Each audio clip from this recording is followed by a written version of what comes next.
सबसे बड़ी खबर आपको बता दें, जहां मॉस्को की आईक्यू क्वार्टर पर ड्रोन अटैक को लेकर यह सबसे बड़ी खबर है। इमारत के अंदर की तस्वीरें भी अब सामने आ चुकी हैं।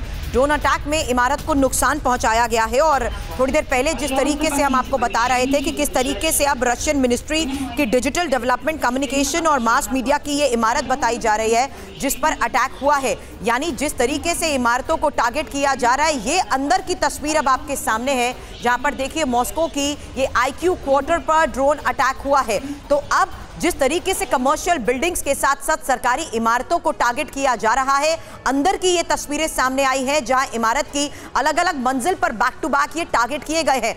17वीं मंजिल पर अटैक किया गया है जहां पर सरकारी ऑफिस बताए जा रहे हैं और अंदर की ही ये तस्वीर सामने आई है जहां ड्रोन के जरिए सब कुछ अंदर तहस नहस किया जा चुका है। लेकिन इस बीच सबसे बड़ा संजय सोई सवाल यही था सर कि अब टारगेट पर सरकारी इमारतों को लिया जा रहा है और यह बहुत आसान हो चुका है हाई राइज बिल्डिंग के अलग अलग फ्लोर पर ड्रोन के जरिए अटैक करना।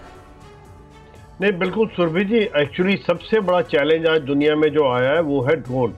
ये एक नई जो टेक्नोलॉजी है, इसने पूरा लड़ाई का एक नजरिया, लड़ाई का तरीका ही बदली कर दिया गया है, क्योंकि अभी तक किसी भी देश में इसका काउंटर ठीक तरीके से डेवलप नहीं किया है। क्योंकि अगर इसका रडार साइज बहुत छोटा होता है, इसका पता चलाना बहुत मुश्किल होता है, कहीं से भी लॉन्च किया जा सकता है, बहुत बड़ा रनवे नहीं चाहिए, तो इसको पता लगाना काफी मुश्किल होता है। कहीं आसपास से, क्योंकि कहीं से भी लॉन्च किया जा सकता है, आसपास से भी लॉन्च किया जा सकता है, तो जिसकी वजह से ये आज बहुत बड़ा चैलेंज है। खास तौर से जब अनफॉर्चुनेट पार्टी हो रहा है कि अभी सिविलियन बिल्डिंग टारगेट की जा रही है, जो कि एक तरह से ह्यूमन राइट्स के खिलाफ है मेरे हिसाब से, क्योंकि आपने सेनाओं की लड़ाई हो रही है, उसमें बीच में सिविलियन के ऊपर हमला करना किसी प्रकार से जायज नहीं है, चाहे वो रशिया के द्वारा हो या यूक्रेन के द्वारा हो।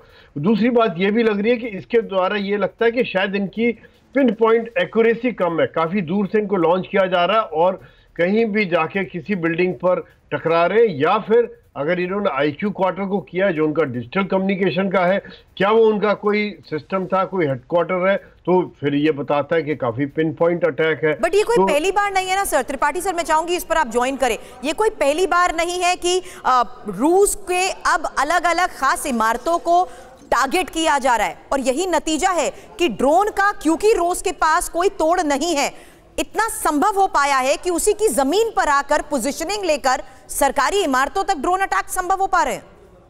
बिल्कुल, और अभी आपने जो कहा एक चीज मैं उसमें बताना चाहूंगा कि ये पिन पॉइंट अटैक कर रहे हैं अभी। ये इट्स नॉट दैट कि वो जा करके फ्री फ्लाइंग ऐसे ही जा करके अटैक कर गया।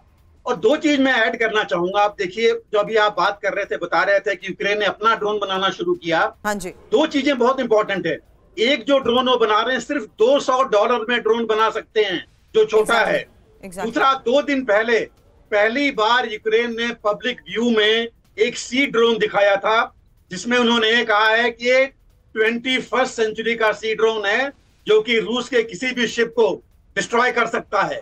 ये रूस का दावा है। उन्होंने यह भी कहा कि ये यूक्रेन का दावा है, और यूक्रेन ने यह भी कहा कि रूस के पास जो भी ड्रोन है वो 20वीं शताब्दी के हैं, 20th सेंचुरी के हैं, हमारे 21 के हैं।